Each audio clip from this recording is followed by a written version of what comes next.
welcome. I am so excited that you're all here. This is just phenomenal.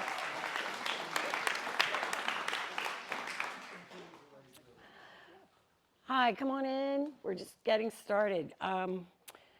I went through my notes tonight and I found the name of this gentleman named Fred Trimbrell. So I'm going to give you the life story of Mary Jemison, but I'm hoping Fred may call in. He's from Nashville, Tennessee, and he's related to Mary Jemison. I found him a few years ago, or he found me. We had okay, so I'm Debra McCauslin. I was a Sandoe. I grew up in the orchards up in Butler Township on my grandfather's farm. I wrote a book on Yellow Hill. I do tours on African American history in Adams County. I think it's fascinating. I do an African American tour here in Gettysburg, and I do an Underground Railroad tour in Upper Adams, up in the Quaker Valley and Yellow Hill. So I've been promoting history for a while. I'm retired from the Commonwealth of Pennsylvania. I worked there for 31 years, and I'm loving this retirement gig. So I wrote a book, but I don't want to write any more books. I want you guys to tell somebody else to write more books, or you write them. And if there's anybody from the media here, I would appreciate more publicity. I don't think it's just about who's in this room tonight. If people read about Mary Jemison, they might pick up a book about Mary Jemison. So if you, I want to empower people tonight. I want to create new tour guides. I'm not going to be on the planet forever. So I need people to take my place. I want people to be enthusiastic about her. I'd like art. I'd like more songs. Irishtown Road has written a song about Mary Jemison. There's a sculpture by a Gettysburg guy named Jim Tipton, and it's beautiful. So there's songs, there's some paintings by Robert Griffin that are for sale at Lord Nelson's gallery. So more art is what I want. So I'm hoping to inspire you tonight. I'm going to tell you the story of Mary Jemison. We might be able to get a connection with Fred, who was related to Mary Jemison's brothers, who escaped the morning of the raid and went to live with their grandparents in Virginia. And he found us, we had a committee and we had a celebration for Mary Jemison in 2008. And he was on a bus tour that year after we had the celebration. And he was coming through Gettysburg down Route 30 from Chambersburg to Gettysburg. And he said he was on an intense Civil War battlefield thing. And he saw the historical marker out there, and his grandmother had told him he's related to Mary Jemison. He got online and saw that we had just had this celebration. He got my number, and I met with him in his hotel. I showed him the pictures on my laptop of the event that we had, and then I never talked to him again till tonight. And I found his number. I'm like, I wonder if he's still alive. And he was, because it was a long time ago. So we'll see what goes on. So as I said, I want to empower people. So I'm going to start by telling you the story of Mary Jemison. So I chaired the event in 2008 to celebrate her 250th. Before we were even a nation, she had a place here. And I want to give you a brief, I saw this today, I thought it was helpful. Adams County. The land comprised within the present boundaries of Adams County, as well as the whole of York and Lancaster counties, originally belonged to Chester. So this was Chester County. Then it was Lancaster County, and then that formed, and then these were under William Penn, the province of Penn. Lancaster County separated from Chester County in 1729. York was formed from Lancaster in 1749, and Adams County from York in 1800. Okay, so Mary was here long before Adams County was even a county. I do bus tours at Apple Harvest. I had taught a non-credit history class here. I've traveled to New York as a kid, family vacations. So I was forced to be told this story, and I'm fascinated with her. You can visit Descendants. That Peter Jemison is a curator at, I hope I say this right, Donegal. I know there are people here who know more than me about this. And if I mispronounce anything, please raise your hand and tell me that I said it wrong. But upstate New York, the Seneca people. So I'm going to start. It's interesting, her story. So Mary Jemison's sons were signers on the Big Tree Treaty of 1797, 3 million acres of land in western New York. She gave away 93% of her land and kept a little bit for herself and her heirs and her people. The Big Tree Treaty. 2 of her sons are signers on that, and it was negotiated in her presence. Just think about, she came, all that she went through. So amazing stuff. She secured the Gardo Reservation, 18,000 acres for herself. All right. So when I was a kid, my father would load us in the station wagon on Sundays. Mom and Dad, this is what we did. We took Sunday drives. Anybody else remember the days of Sunday drives? Usually ended up at Grandma's house with those lumpy mashed potatoes and cousins, because they were hand mashed. And I'd see my cousins, and we just always drove around doing something. And then we'd end up at Grandma's house with our cousins. And he would take me to see the monument of Mary Jemison.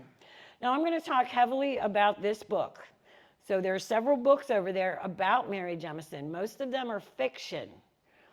This is as close to you're going to get to her words as you can. So I always say start here. So James Seaver interviewed her, and we're going to go through that. So I learned about Mary Jemison when I was a little girl, and here I am, 65, and I'm still talking about her. What an amazing story. She was one of Adams County's distinguished daughters. Incredible. So we did these Sunday drives things, and we'd end up at St. Ignatius Loyola Catholic Church looking at the monument of Mary Jemison. Do you know it was once painted? It was very colorful. I don't know if they sandblasted it off. It's just resin. Dick Cole from up in the Buchanan Valley told me he remembered the day that statue arrived on a flatbed truck at the train station in Biglerville. They loaded it onto a truck and brought it up. The stones under that monument, he said, were from her homestead. That was a little ways away, but brought there, and the home that was burned. So it was said that Mary Jemison's life would be as storm-tossed as the Atlantic Ocean upon which she was born. So she had an incredible life. She was a survivor of the French and Indian War. She was a colonial American youth of Ulster Scotch origin who became a matriarch in the Seneca Nation. So she sat down with Seaver to do this interview in 1823. He described her in this way. She possessed an uncommon share of hospitality. Her friendship was well worth courting and preserving. Her house was the stranger's home. From her table, the hungry were refreshed. In all her actions, he discovered a natural goodness of heart. He said her stature was very short. She stood tolerably erect, with her head bent forward, apparently from carrying heavy burdens. Her complexion was very white, her eyes blue and naturally brilliant and sparkling. Her sight was quite dim, her cheekbones high, her teeth were sound and good. Her hair, now gray, had been light chestnut brown. She wore it in a bunch tied behind. She never wore a hat in her head, nor a comb in her hair. She spoke English plainly and directly, with a little bit of the Irish emphasis. She used her words well. Her memory was good. She walked with a quick step. A number of times during the interview, Seaver said tears trickled down her grief-worn cheeks. He said she completely provides for herself, cooking, planting, tending corn, doing laborious service. She's always busy.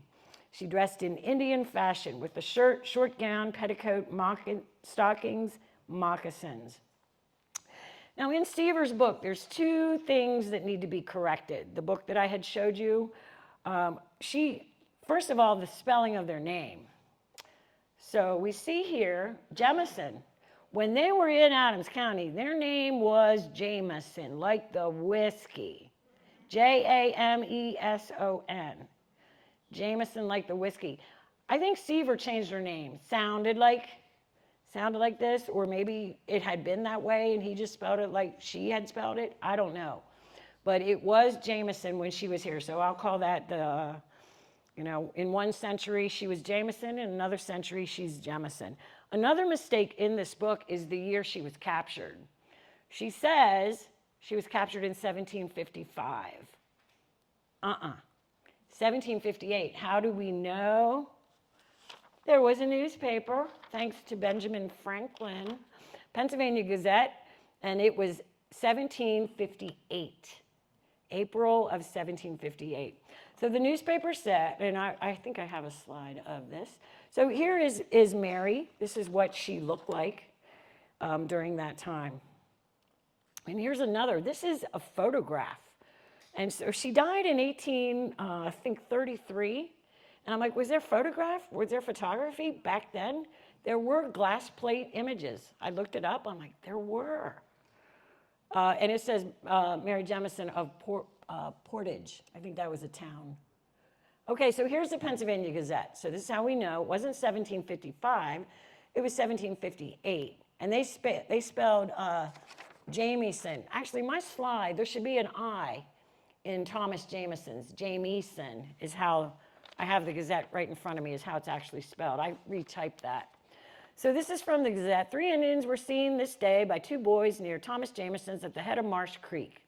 It was really at the head of the Conewago Creek.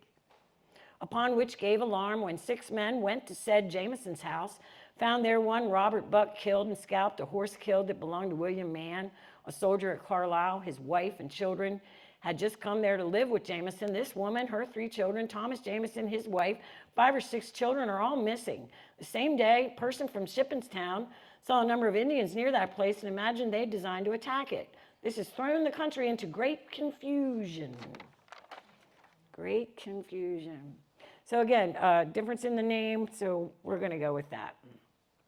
And so the Jemison family had left Ireland.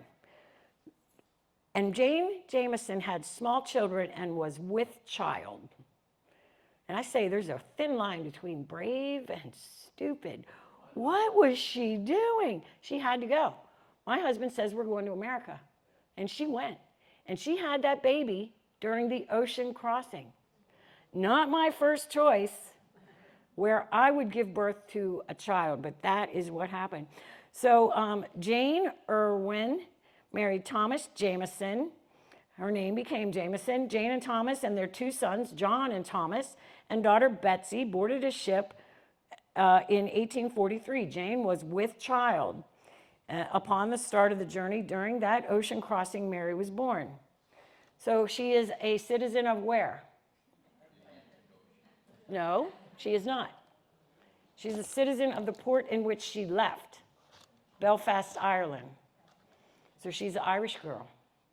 It's where you left, the port where you left. Yeah, again, not the perfect place to have a child.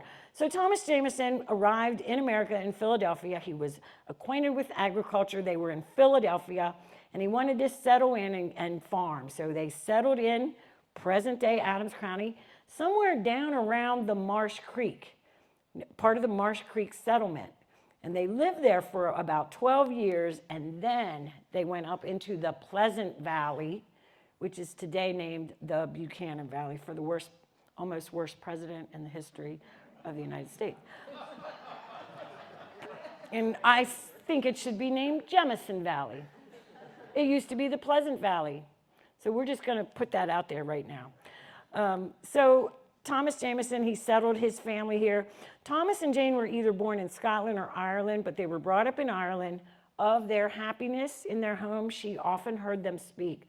Yet retain of their mildness and perfect agreement in the government of their children, together with their mutual attention to our common wants, renders it a fact in my mind they were ornaments to the married state, and examples of connubial love worthy of imitation. They attended religious instruction, and they were a very religious family. They worshiped morning and evening. They thought they found a home here under the mild and temperate government of William Penn, and they thought without fear they might worship God. In the course of the voyage, I was born, Mary tells Seaver. Except my birth, nothing remarkable occurred on the journey. We landed in Philadelphia. My father, fond of rural life, left the city, removed his family to the frontier settlements of Pennsylvania, to an excellent tract of land lying on Marsh Creek. Health presided on every countenance, your face, and vigor and strength characterized every exertion. Our mansion was a little paradise. You know, they say children's personalities are formed in the first 2 years of their life, and that's when she was here in Adams County. She became so hospitable. So they cleared land there. They had a farm. They lived there 7 or 8 years. Mother Jane had more sons, Robert, Matthew, and Robert there. Thomas Jemison left that farm and moved up to the Buchanan Valley. In the 1750s, tensions between the French and British over land in North America had elevated. What we know today as the French and Indian War was actually a war between the French and the British over control of the land. Native Americans and the colonists were just caught up in it, in the turmoil, and some of them decided to join the fight. The day before the raid at the Jemison's house, Mary was sent to a neighbor's house to get a horse, and she had a strange encounter.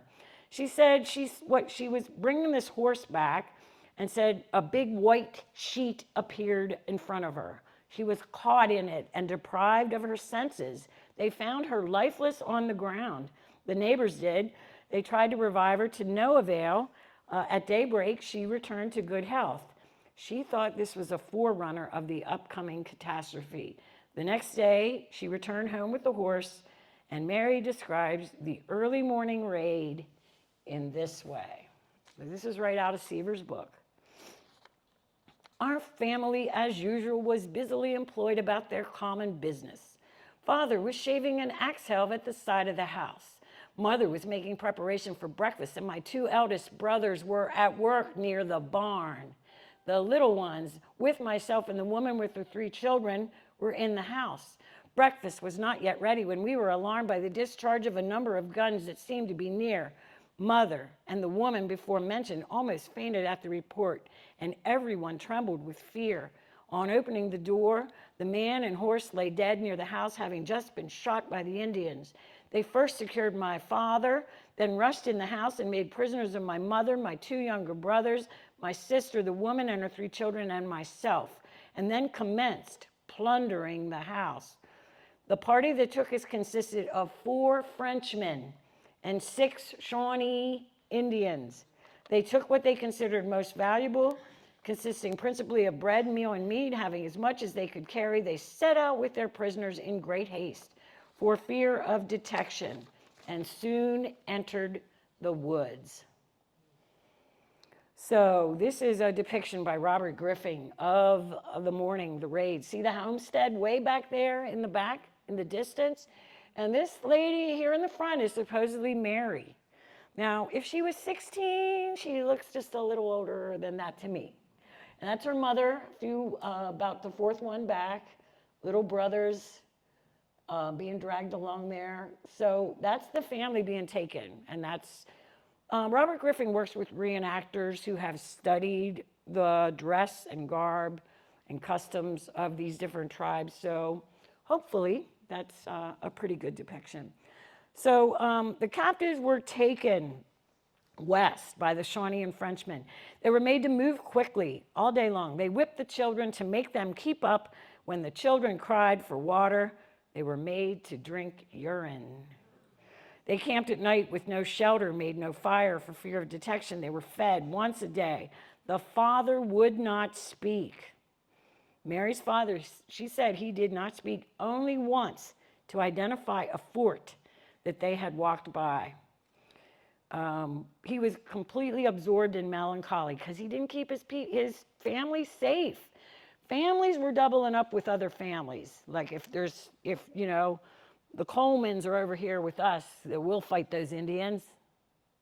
It didn't really work, but they were trying to do their best, and there was men that were, some of the men were away. There was Fort Loudon nearby. So they were just trying to protect themselves. They knew that things may not be good. So there was this journey west. And at the end of the 2nd day, they stopped at the dark and dismal swamp. Native Americans removed Mary's shoes and stockings, replacing them with moccasins. Her mother observed this and thought it was a sign that Mary would be spared, and her mother told her this: "My dear little Mary, I fear that the time has arrived that we must be parted forever. Your life, my child, I think will be spared, but we shall probably be tomahawked here in this lonesome place by the Indians. Oh, how can I part with you, my darling? What will become of my sweet little Mary? Oh, how can I think of your being continued in captivity without a hope of your being rescued? Oh, that death had snatched you from my embraces in your infancy. The pain of parting then would have been pleasing to what it is now. And I would have seen the end of your troubles. Alas, my dear, my heart bleeds at the thought of what awaits you. But if you leave us, remember, my child, your name and the name of your father, and do not forget your English, and do not try to escape. They will destroy you. Don't forget your prayers, my daughter. Say them often. Be a good child, and may God bless you and make you happy and comfortable." So Mary and another boy were taken away from the others that were all captured. And later, the Frenchmen and Native Americans joined them, but not her family or friends. That night, they pulled bloody scalps out of a bag and stretched them over hoops and combed the hair in the neatest manner. The scalps, I knew, were those of my family. My mother's hair was red, and I could easily distinguish my father's and the children.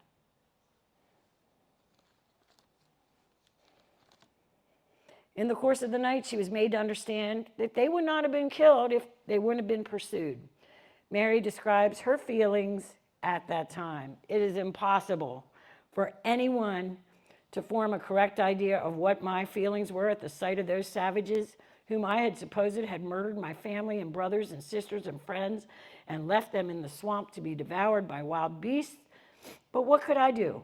A poor little defenseless girl without the power or means of escaping, without a home to go to, even if I could be liberated, without knowledge of the direction or distance of my former place of residence, without a living friend to whom I could fly for protection.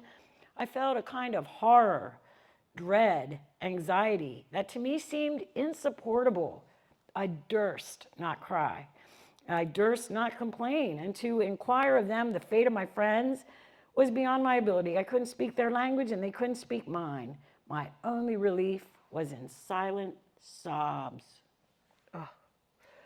So the march continued, and when weeds or grass was trampled, the Indians walked behind with reeds to lift that back up so that they wouldn't be detected on their path. It was a difficult journey.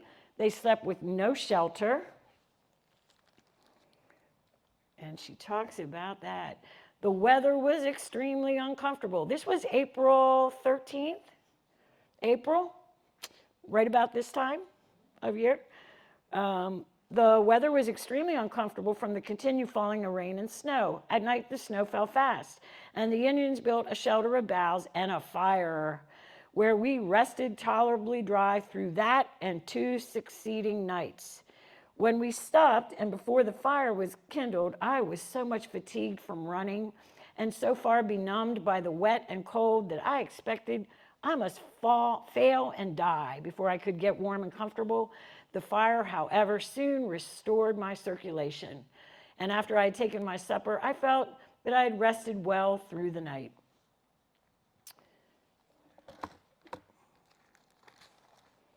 So they continued this journey, and where did they go? Fort Duquesne, right there to the point. You can walk around there anytime you want. The point in Pittsburgh, Fort Duquesne. It was, changed many times in the French and Indian War. The French had it, the British had it, changed the name, Fort Duquesne. So there she was given to 2 Seneca women who adopted her to replace a son they had lost. They went down the Ohio in a canoe. And here we go. There were 2 canoes. So she's at Fort Pitt, traded from the Shawnee to the Seneca. They placed them in 2 canoes. She was in the second canoe. In the back of the first canoe was a pole, and on the top of the pole were the scalps of her family, right in front of her, all the way down the Ohio River. When they got down to Ohio, all the females of their village came out into the water. They washed Mary. They took her clothes off. They put Native American garb on her, and then they adopted her. They had a ceremony to honor the son that they had lost and then to welcome her in. And she describes this. It's just incredible. She talked about the way that the Native Americans were they were talking and crying and singing, all that. It was like a mix of just all this noise. And she said that they were mourning. They were expressing regret and passing the son that they had lost on the battlefield. They said things like, "Why do we mourn? You know, his soul has seen us now. We have seen him fall." So they said, "Oh, helpless. He fell on that field. But why do we mourn? He fell on the field of the slain with glory. He fell. His spirit went up to the land of his fathers in war. Why do we mourn? With transports of joy.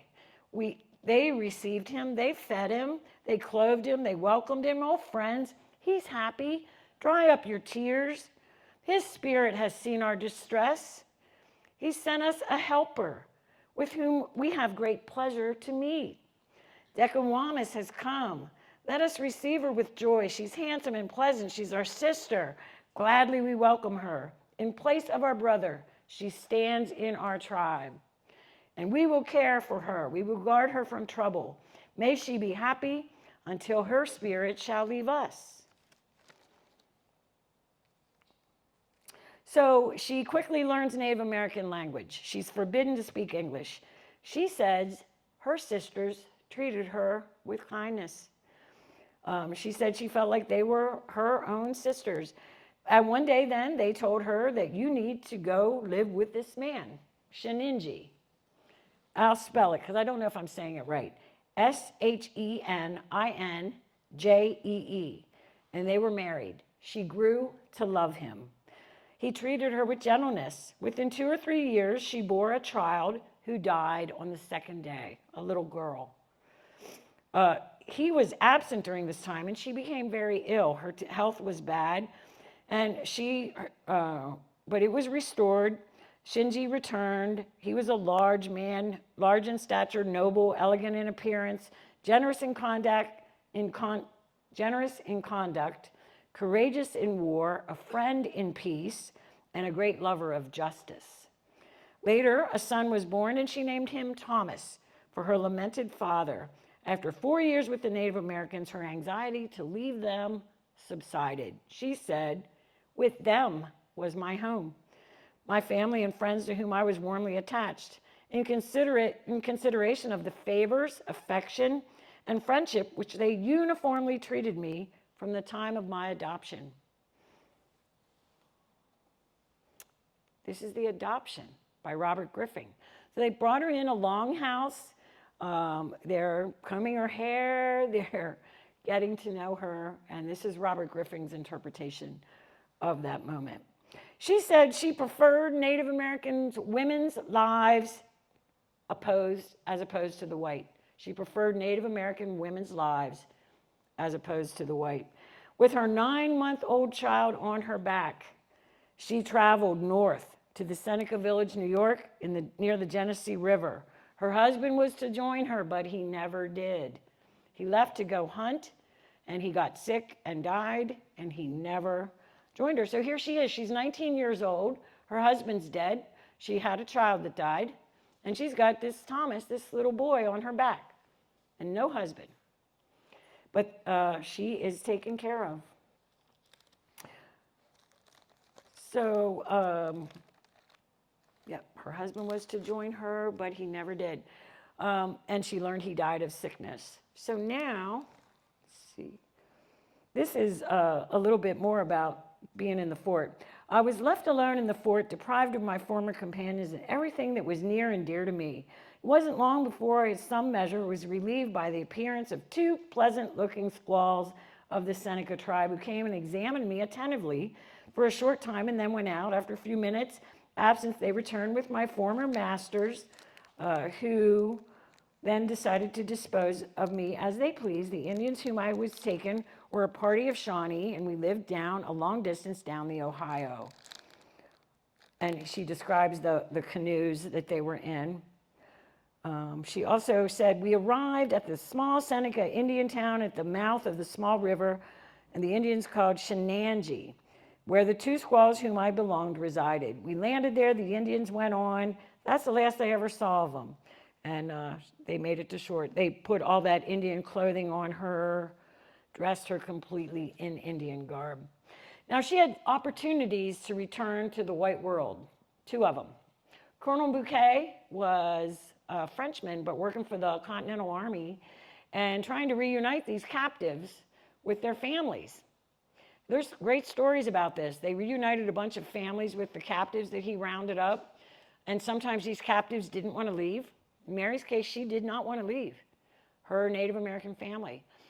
There's a great story, though. When Colonel Bouquet brought these captives to Carlisle, there was a mother who was distressed. I can't find my daughter. And he said, sing a song that you sang to her when she was little. Maybe she'll recognize it. She did, and it happened. And they reunited because that child heard the mother singing that song. And there's lots of captive stories. There's a lot you can read about this. They didn't all want to go back to the white world. And Mary Jemison's choice, she said, it was because she felt her children would be discriminated against. So she had opportunities to leave. She didn't. She married another chief named Hyoka II when Thomas was 3 or 4 years old. She had 4 daughters, 2 sons to him, many of them named after her relatives. Her father was Thomas, Jane, and named her sisters that she had before. Life was peaceful during the French and Indian War. She said they lived 12 years in peace until the Revolution. No one can live more happily than the Indians in times of peace.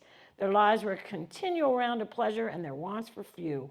They wanted to remain neutral during the Revolution, sign a treaty, not take up arms, but they were bribed by the British. The British bribed them. They'd give them a suit of clothes, scalping knife, gun, tomahawk powder, piece of gold for every scalp they brought in. Fortunately, Mary's village was isolated during that time. There wasn't any conflict for her. After the Revolution, she was offered her liberty. This time, she was thinking about it. And she even talked to her son, Thomas, and she thought she would want to take the kids. But the chiefs wouldn't let Thomas go with her. And she couldn't leave her kids.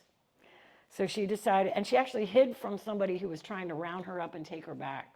She did not want to go. She says this, I was very fortunate in falling into their hands, for they were kind, good-natured women, peaceable and mild in their dispositions, temperate, decent in their habits, and very tender and gentle towards me. And I had great reason to respect them. Mary mentions in the book that ardent spirits corrupted their lives. What does she mean by ardent spirits? When they were drinking, they fought bad. I used AI the other night to investigate Mary Jemison's children, and what I read blew me away. And I'll share some of that with you. During her lifetime, her children fought when they were under the influence of alcohol. It seemed there was a rivalry between the firstborns of the 2 chiefs she married. Thomas was Shenanjee's child, and John was Hyoka II's firstborn son. And there was a rivalry between them.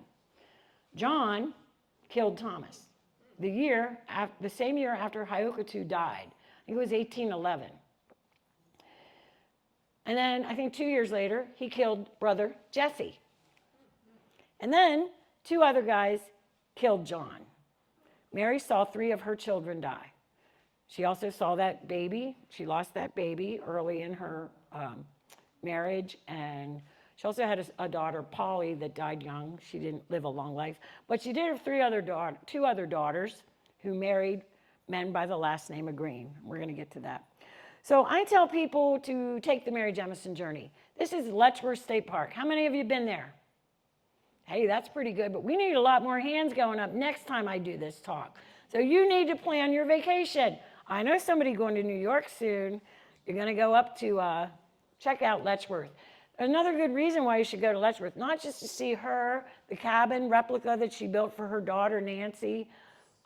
There are waterfalls up there, and it's gorgeous. So here is the monument in Pennsylvania, and there's a monument of her in New York. So take the Mary Jemison journey. Just jump in the car, a couple hours, you'll be up there. This is the view at Letchworth State Park. So this is the monument. That depicts Thomas on her back. This one I think is it bronze that turns that color? But it's beautiful. I remember seeing it as a child. Because here's my slide from 1966 on Little Debbie's family vacation. Mike and Melissa could care less. But I'm still talking about her. She's amazing. And I went there with a girlfriend a couple of years ago and took this one. My buddy Carrie and I took a road trip. So I encourage you to learn more about it. Now, this is a little recap. We had an event, the 2008. We had living historians. We had it up in Jemison Valley. And we had bagpipers. We wanted to represent her Scotch-Irish origin.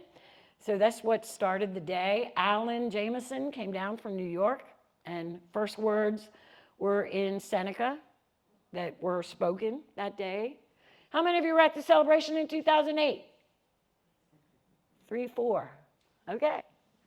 But it was fun. I mean, we packed that place. We packed the church, St. Ignatius, and the fire hall. And this is Alan Jr. And this is Peter Jemison. Peter's a curator at Onondaga, I think. Thank you. And you can go, I don't know if he's still there. He was there a few years ago. I went right in and talked to him. So he came down and brought some friends in full regalia. And we had lectures and a wampum belt. And we had living history. We tried to entertain the children. Tim Smith did his thing on the Scotch-Irish. He was awesome at this event.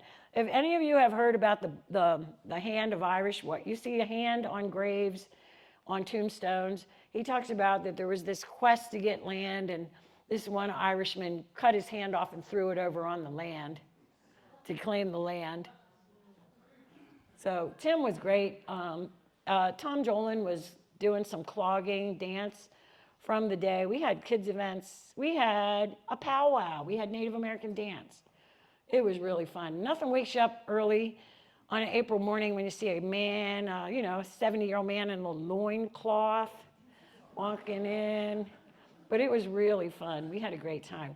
Letchworth State Park came down, and we had Irish jewelry. Living historians to demonstrate Turtle Schwartz and Roger. If any of you had any classes by Roger Schwartz and Turtle, he was in Hagerstown area. Phenomenal people. And we took a road trip after this 2008 thing. We went to see where her family was slaughtered. There's a marker there. If you go west on 30, past Chambersburg, you'll see a sign that says Edenville Road. Turn right, go back Edenville Road to Gilbert Road. On the corner of Gilbert Road, there is a flower bed. In that flower bed is a stone and a plaque. And I think I have a picture of that. And so we went to see where her family was massacred. This is Roger. He led the event. We went to Fort McCord, which you all can go to. Fort Loudon and Fort McCord are places you can visit today. And you can see a replica of the fort. And there's a Jemison mentioned on Fort McCord. There it is. Where am I seeing it? See it? Lieutenant Jemison? What's that about? Was it a cousin? And here's the plaque. In this mountain gorge, the child Mary Jemison, later the White Squaw, excuse me, it's not a nice word, rested from captors on their way from Marsh Creek to the Ohio country, April 5th, It was actually not quite that date. Her parents were tomahawked near this spot, erected by the Fort McCord chapter of the Pennsylvania Alpine Club. September 1926. Well, I'm darn glad they did that then, because I can go 100 years later and see that is where her family had their demise. Here's Fort Loudon. You don't really look real safe in here, do you? I didn't feel safe when all was in there. Now, this part of my program, I want to talk to you about Carlisle Indian Industrial School. Recently, I hooked up with Barb Landis. Barb has worked in Cumberland County Historical Society. She knows many descendants of Native Americans that attended the Carlisle School. Barb Landis, she's awesome. She's also got a great daughter who's a bass player in Honey on the Rocks. But Barb Landis is an awesome lady. And she called me one day because she knew I knew the Quakers in Bendersville. So I'd never met her, but she heard about me. This was a few years ago. And through her and my relationship with her, the reason Barb contacted me was outings on the Carlisle Indian School. What's an outing? So the Carlisle Indian School existed for about 40 years, 1879, 1917, I think somewhere close in there. Through Barb Landis and these outings, I was working with her to identify where the students from the Carlisle Indian School went. Through doing that work, so we have, and they've digitalized all the records at the Carlisle Indian School. And you can go crazy doing research there. You can just get lost. And images, it's amazing. And Barb was looking at outings, so she wanted me, she's like, who's Arthur Grice? And I'm like, oh, I know him and I know where he lives. Well, is that house still standing today? Oh, yes. And I know the owner. Oh, yes. And that's Alicia Hayes. And let's knock on her door and tell her there was this Native American from this tribe in this house from this date to this date. And that information alone allows you to get your home recorded in the National Registry of Historic Places. So I was doing some of that work. We got a spreadsheet of all the outings that were in Adams County. And then I started looking at the names and looking at the places, and I saw Jemison. And I was like, no, couldn't be. Then I looked, Seneca, New York, couldn't be. Could be. Then I started doing their genealogy. Oh, her father's name was Jesse. That was one of Mary Jemison's sons. You know how they name grandchildren after grandfathers? So then I took another deep dive, looking at all these Jemison children. I thought there were 14 Jemison children at the Carlisle Indian School. Till the other day, I started looking again. And there must have been more down that list on another page I didn't see, because I found about 25 of Mary Jemison's children. 2 of them were on outings in Adams County. They were within 10 miles of where she was captured from. Did they know? Probably not. It's 150 years later. After her capture, she left here in 1758. She didn't know where she lived. I mean, really, it was another county name then. And there was an article in the publication, The Red Man, from the Carlisle Indian School, Volume 6, November 1st, September 1913. George Donahue, D.D., who was a scholar of Native Americans from Connellsville, PA, he wrote about the Mary Jemison story in the Carlisle Indian School paper in 1913. But that doesn't mean the dates of those 2 on the outings. So I know where the 2, Jenny Jemison was with C. Arthur Grice in Guernsey. I'm not sure exactly which house that is. I have a hunch. Lucy Jemison was at the house of John Gilliland of Strabane Township. Now I found a Gilliland.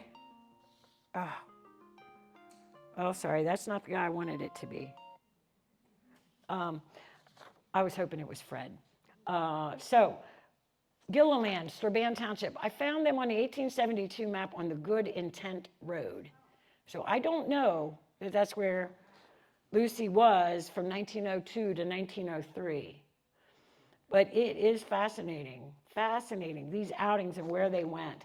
Then, as I was examining my records, I have Mary Jemison's family tree that I think John Thomas from Castile, New York shared with me at the celebration. Two of Mary's daughters married men with the last name Green.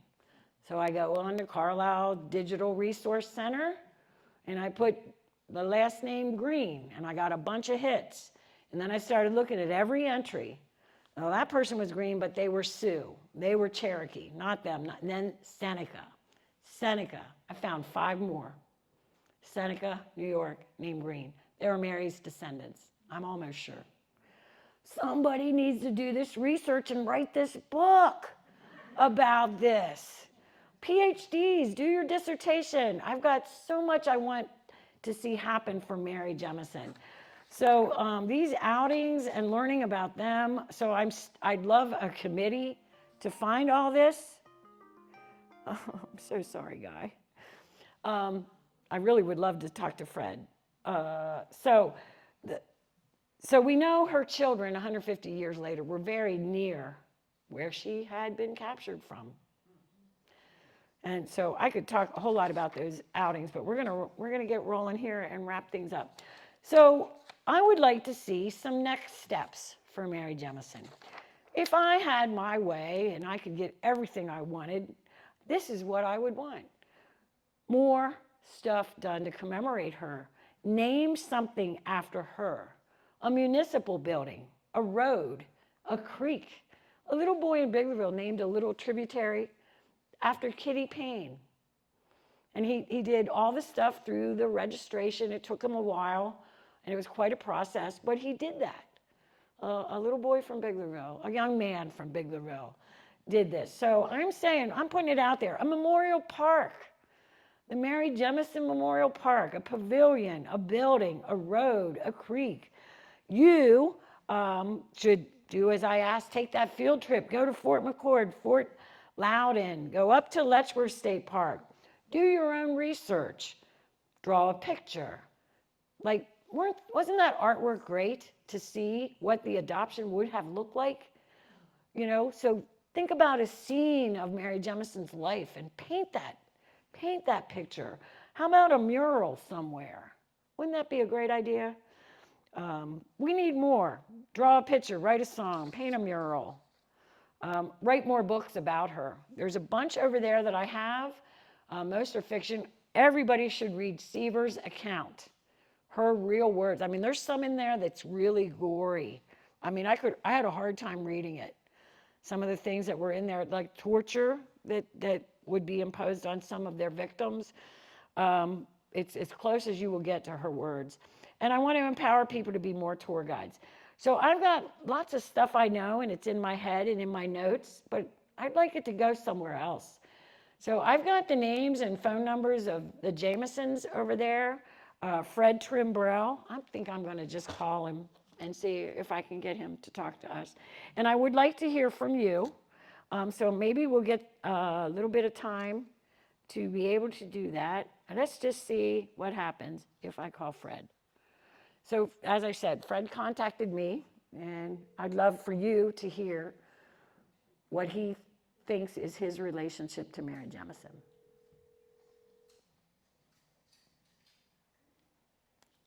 Hello. Hello, Fred. It's Deb. How are you? Hey, Deb. How are you doing? I'm good, and I just put you on speakerphone. Oh, So I've got quite an audience here. I wish you could see it. I will send you pictures. But I would like for you, I have you on the microphone, and everyone in my program can hear you. Just tell them what you want them to hear about us meeting Mary Jemison and what you know about her. Mary Jemison was one of the individuals that my great grandmother used to show a book about her. And the book was called Indian Captive, and it was a fictional book that was written about a young girl that got captured during the French and Indian War. That's over there. And they took her they massacred her father, mother, scalped him, but she had two brothers, Thomas and James Jemison, that hid in the barn when the massacre was going on. My great grandmother said that it had been passed down that they had hidden in a hollow log. So I thought that was an interesting aspect. The Mary Jemison was captured by the Indians and the French, and she was taken to New York State, and she grew up. She grew up. She married. She had children, and eventually she was discovered by the author.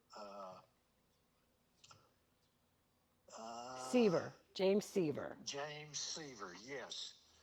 And she lived there, and again, she had children. She always said that her name was Jemison, and the two brothers that hid in the barn moved up somewhere to Illinois area and to a cousin or some other relative, but they eventually moved down to Middle Tennessee and Smith County, Tennessee. They both married and they both had families, and that is the Thomas Jemison, or Thomas Jameson, was one of my ancestors that I would not have been there if they had not be here, if they had not escaped. Amazing. So it was an amazing story, yes. It truly was. Well, we've got, I think, about 100 people here.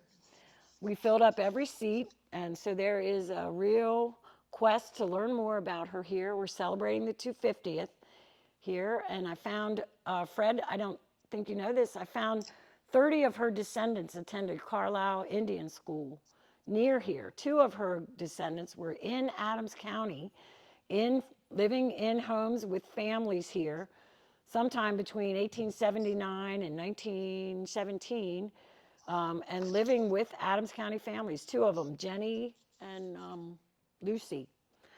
Wow. So, and then there were Green children I just found the other night, that 2 of Mary's daughters married men with the last name of Green, and I'm finding Greens from Seneca, New York, that also attended the Carlisle School. So I think about 30 of Mary Jemison's descendants attended Carlisle School, which is Wow. the next county up from where Mary had been captured from. Wow, that Pretty is cool. just absolutely amazing. Well, Fred, I really appreciate you calling and allowing us to hear your voice and your story. I was just thrilled when I found your number in my notes tonight and was able to talk with you. I'm just thrilled. Is it okay if I share your number with anybody else? It certainly is, yes. So if there's a reporter that wants to talk to him, all right. And we've got a descendant here in the room, I think. Am I right? Wow. Introduce yourself, would you? Tell us your name.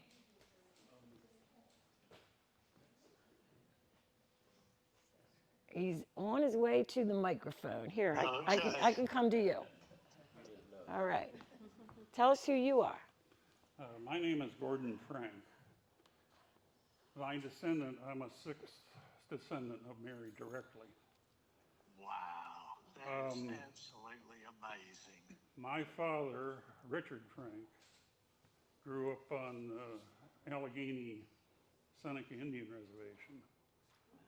He was part of the Kenzu Dam relocation, and my grandfather, Edward, was also part of that, where they put Kenzu Dam in the Allegheny River to save flooding in Pittsburgh. And you live here in Adams I County live now. here, but I grew up in northwestern PA. I have several relatives that are buried in Salamanca. I'm investigating, and I've pretty much got it, the family tree. One surprising thing I've found is, believe it or not, Jemison may not just be Mary. I think there is a tie with the whiskey business too. Ooh. All right, going all the way back to Ireland. back, All right, yeah. that's so cool.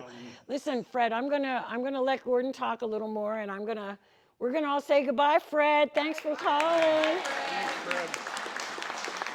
Rest of your event. That was so Thank you so fun. much. I'll call you later, okay? Thank you. Okay. Thank you. My great-grandmother was Anna Jemison. She actually was a Jemison. I saw that in the They records. switched the names. It was Jemison, Jemison, and with an E too. They did it, I think, for political reasons, I saw that in the records, Wait a minute. Jemerson's. but she was Anna. She died in 1911. And I've traced that back. Her father was Horace Jr., and there was a Horace Sr. I think Horace Sr., and this is where it gets real fuzzy. Horace Sr., I believe, was the son of John, who was the son of Mary. I haven't got that totally. The bad son of Mary. Yes, yes. He Oh. was the one that killed the other two. The other two. There was an interesting piece there too. Thomas, the one that you mentioned, was it Thomas or was it John? No, wait a minute. I gotta get Thomas this. was I've the got it in my oldest. notes, but one John of was them the second. was a polygamist. Oh, yeah, I saw that. He married two sisters I saw that.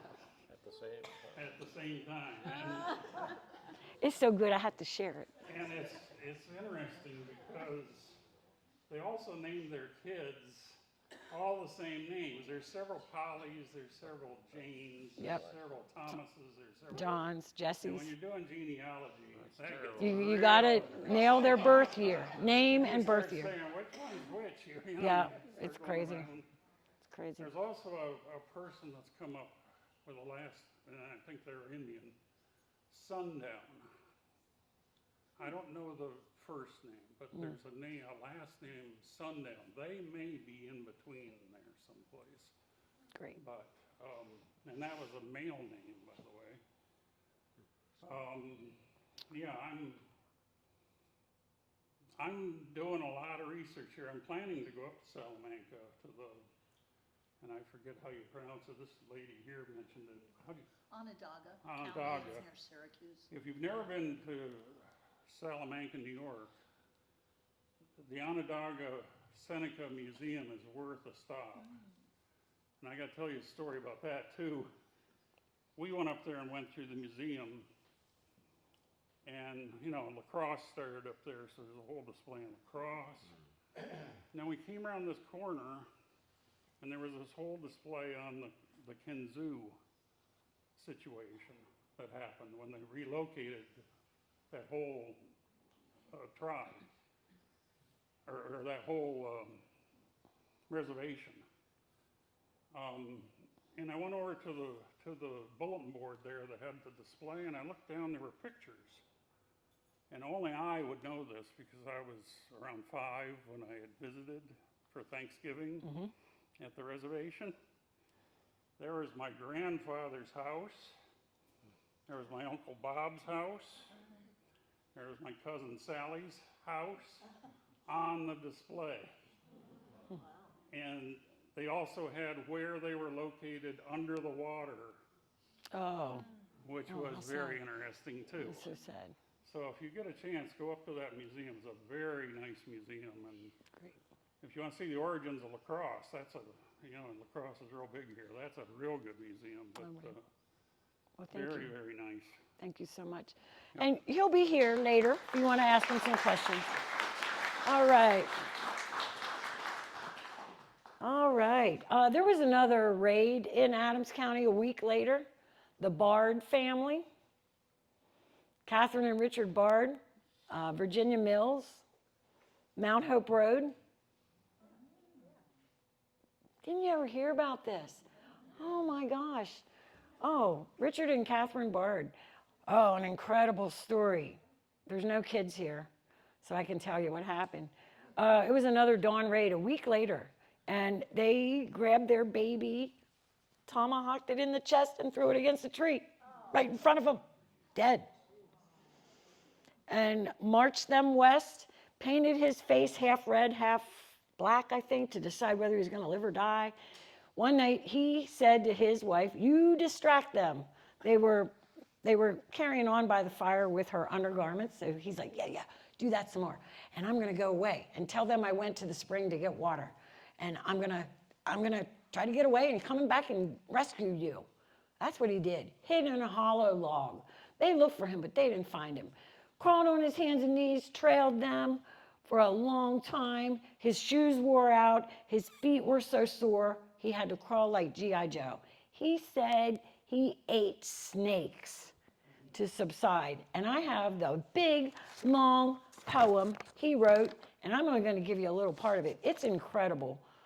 Catherine and Richard Bard, he writes this poem. "For by the snake I am supplied, when kill, the same I do. How timelessly this mercy came, none but myself can know.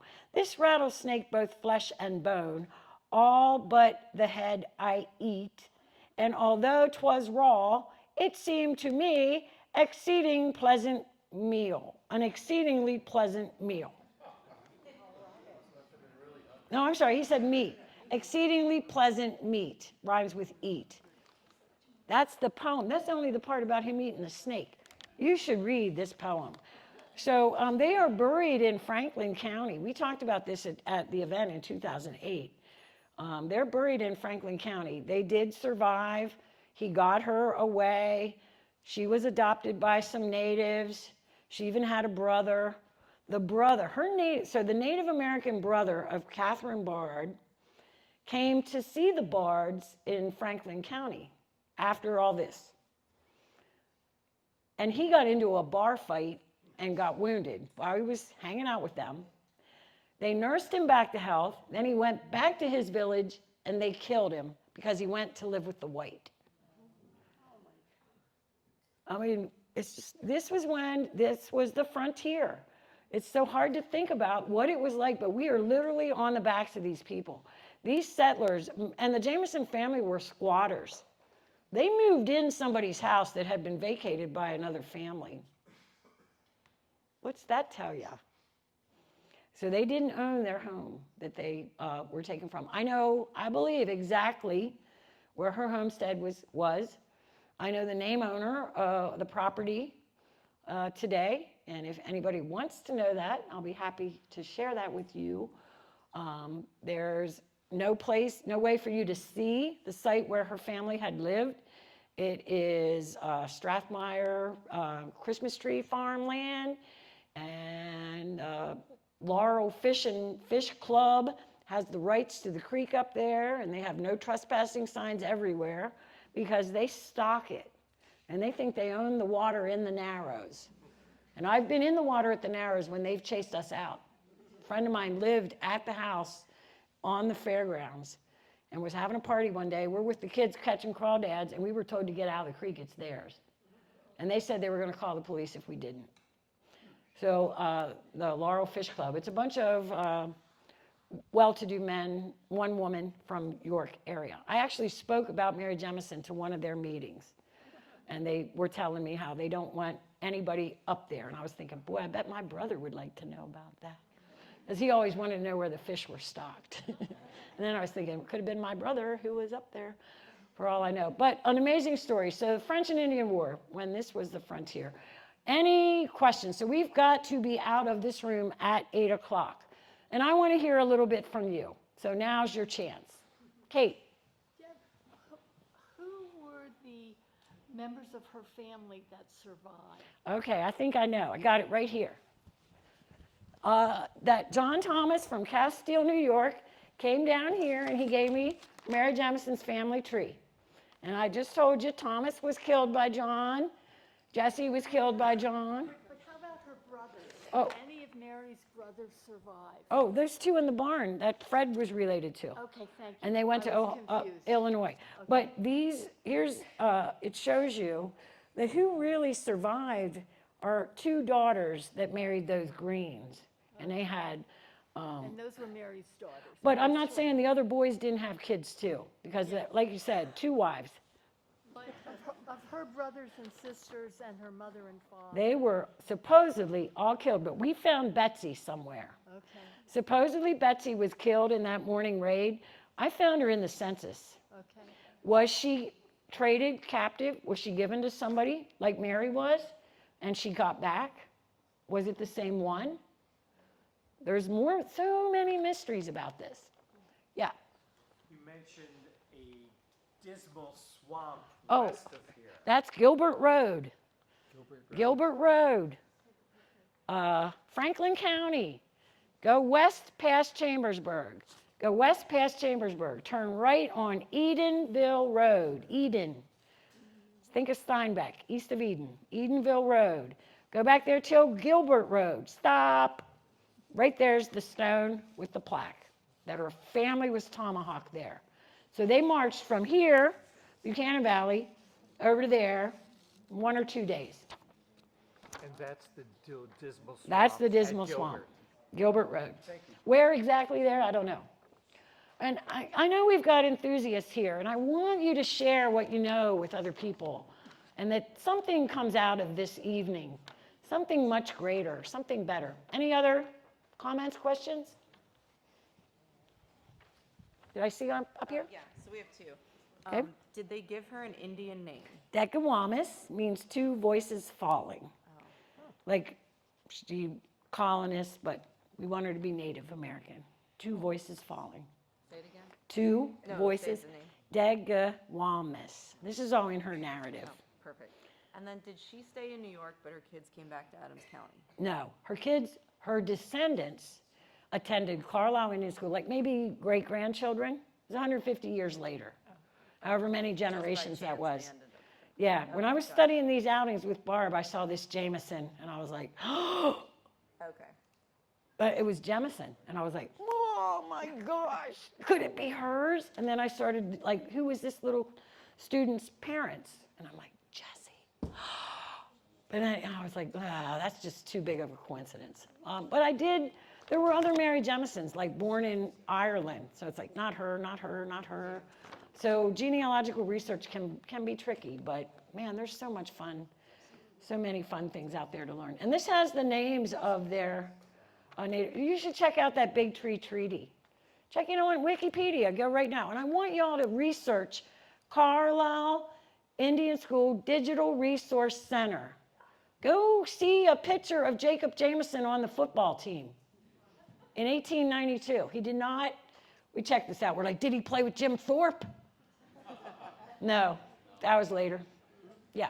The one question I've always had about her is about language. And her language and the way she had English, she really had English and she remembered it. She had 16 years of English, Yeah. her first 16 years. But She didn't forget it, it she seems. didn't forget it, and she learned their language. Right. And I always thought that she did things with both people. In other words, did things, and I heard about a treaty, and I think. Oh, that's it said that Mary Jemison was there present at the negotiations. It was driven by her. And that made a difference in. Oh, that she could talk to both. Yes. I didn't even think about it. Absolutely. She could talk to the colonists and she could talk to the Native Americans. Right. That made her perfect, right? I thought Perfect. that was significant. I think you're right. I never heard about that. I did say that in the book it said she was forbidden to speak English by the Native Americans at first. Yes. But then I guess she would meet people who were speaking English and she would talk to them. She did not forget. Anything else? Did I understand you correctly that she and a brother were taken and separated from the family? She and another little boy, and I don't know who that little boy was. I would love to know who he was. There's lots of captive stories, but who were they? Yeah, you had said there was the other woman. Yeah, the other woman, another family. Who were they? But they're They were all murdered, but their son was adopted. Back here? Deb, how did she get all that land? It said that she ended up being For the her biggest decision landowner to in stay. For her decision to stay, they gave her land. That's what I recall. Who they? The Native American, the people in the decision when she had a chance to go back to the white world and didn't, they wanted to make sure she had a place to live, and she made the Gardow Reservation. But she didn't die there. She died on the Buffalo Creek Reservation. She must have left that, and I don't know why. So you tell me. You do the research. I want to attend your program, and you can tell me what you learned. Anything else? Back here while I'm here? Any questions? Any comments? Yes? What they talked about in Ken Burns' Revolutionary Oh, War series, yeah. and they interviewed her and how they burned their whole town and everything. Are you familiar Yeah, with that? you know what? I would like to see that again. I was on vacation when I watched that, and then I was trying to get the episode. I think it was episode 5. 4? 5? Yeah. And so, yeah, Ken Burns' Revolution, there was a Mary Jemison interpreter, a living historian, giving her voice. And Ken Burns included that. And I wonder when Ken Burns is here. Does he know Mary Jemison was taken right up the road? I'll have to tell my buddy Jake to make sure he knows that. Oh, yeah, just the never-ending story. So, What length of time did it take to get to Fort Duquesne from Buchanan Valley? oh, I'm not sure that I know that. Pretty quick though, I believe. Yeah, they went moving. They wanted to get out of here. They didn't want to be detained.